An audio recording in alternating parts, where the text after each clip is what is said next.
Bismillahirrahmanirrahim. Assalamualaikum warahmatullahi wabarakatuh. Selamat pagi siswa kelas 12 SMP. Sebelum kita mulai pembelajaran kita mengenai alat mesin pasca panen, mari kita berdoa sesuai dengan agama dan kepercayaan kita masing-masing.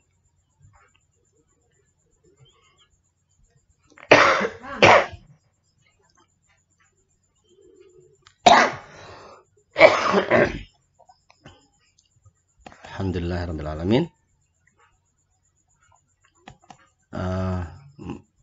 Pada pertemuan sebelumnya, yaitu kemarin ya 26 Januari, hari ini 27 Januari, maka ini lanjutan dari mesin pemecah kulit ya, gabah tipe rubber roll seperti yang kita miliki di sekolah. Itu ada penyosoh beras ya.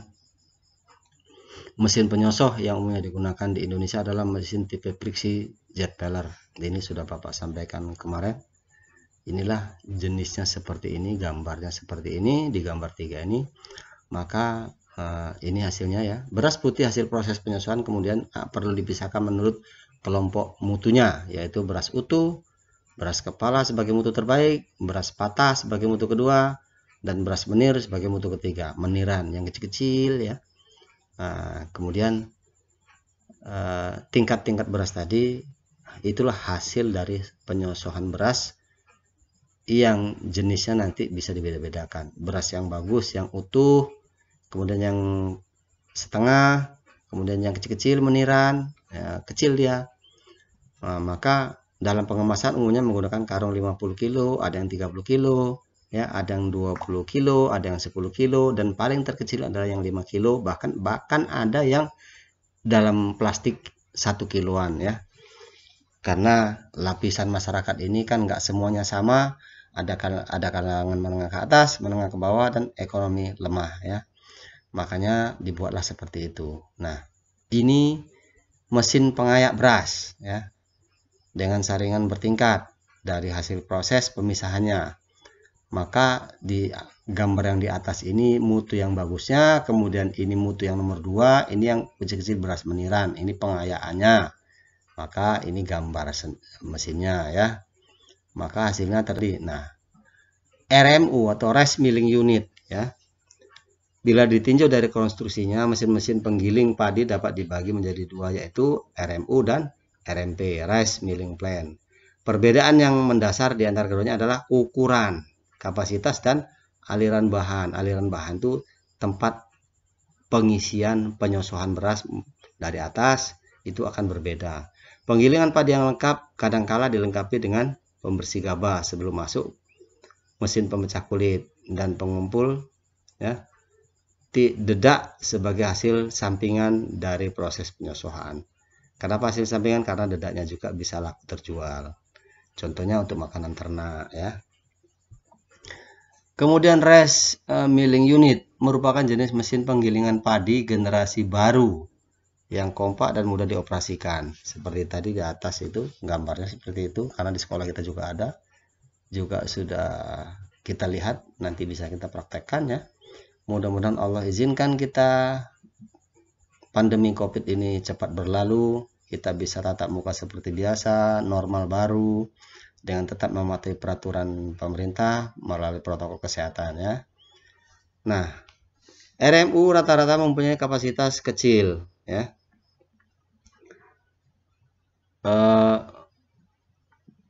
Antara 0,2 hingga 1,0 ton ya, 1 ton per jam ya. 0,2 hingga 1 ton per jam. Dalam 1 jam bisa menghasilkan 1 ton. Walau mungkin sudah ada yang lebih besar lagi. Mesin ini bila dilihat dari fisiknya menyerupai mesin tunggal dengan fungsi banyak, namun sesungguhnya memang terdiri dari beberapa mesin yang disatukan dalam rancangan kompak ya, secara harmoni dengan tenaga penggerak tunggal. Bisa jadi menggunakan mesin diesel, bisa juga menggunakan mesin bensin ya, motor bakar bensin. Sesungguhnya di dalam RMU terdapat bagian mesin yang berfungsi memecah sekam atau mengupas gabah, bagian mesin yang berfungsi misalkan BPK, beras pecah kulit ya, kemudian dan gabah dari sekam lalu membuang sekamnya, Kemudian mesin yang lain berfungsi bagian mesin yang berfungsi mengeluarkan gabah yang belum terkupas untuk dikembalikan ke pengumpan.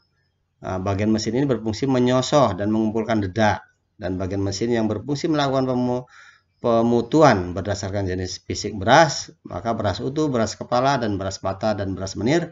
Kesemua fungsi tersebut dikemas dalam satu mesin yang kompak dan padat, ya, sehingga mudah digunakan. Salah satu bentuk RMU ini gambarnya nomor 5, lihat bentuk RMU, rice milling unit yang kompak ini dia. Mesinnya bisa menggunakan diesel, ya, ini kalau kita lihat jenisnya adalah motor diesel, ya.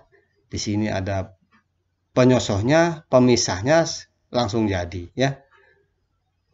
Kemudian ini diagram alirnya, ya. Alur atau diagram alir perlakuan dalam proses penggilingan gabah. Ini gabah kering panen. Setelah panen kemudian dijemur, dikeringkan. Setelah dikeringkan dibersihkan dari kotoran-kotoran, jerami yang masih terpotong-potong kecil. Kemudian ditempering, ya.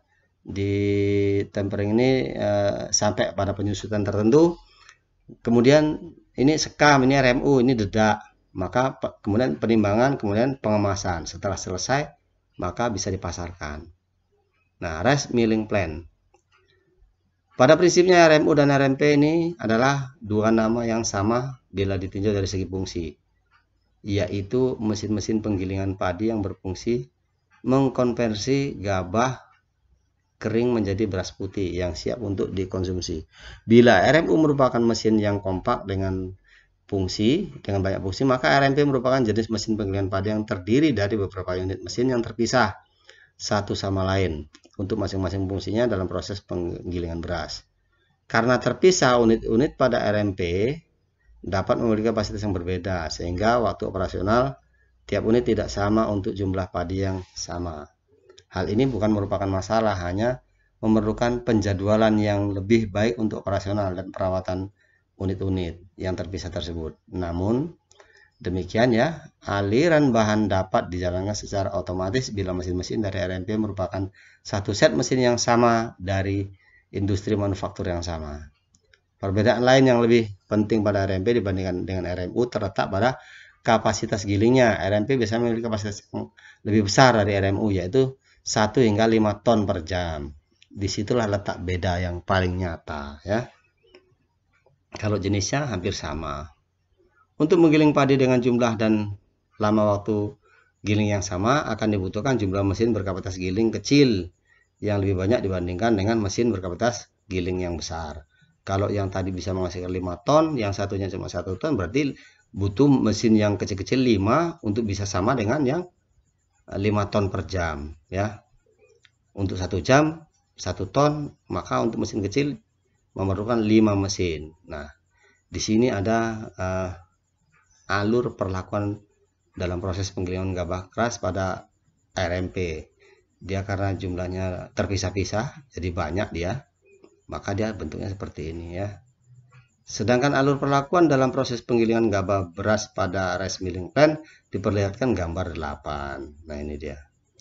Pertama, gabah kering panen, kemudian pengeringan, kemudian dibersihkan, kemudian tempering, kemudian sekam. Ini dari sini, ya. Kita lihat ini gabah kering giling, artinya gabah yang sudah siap untuk digiling menjadi beras. Kemudian pemecahan kulit, kemudian diayak. Setelah itu pemecahan kulit 2, ini kulit 1, kulit 2. Kemudian pengayak yang kedua, maka beras pecah kulit tadi berupa dedak hasilnya keluar.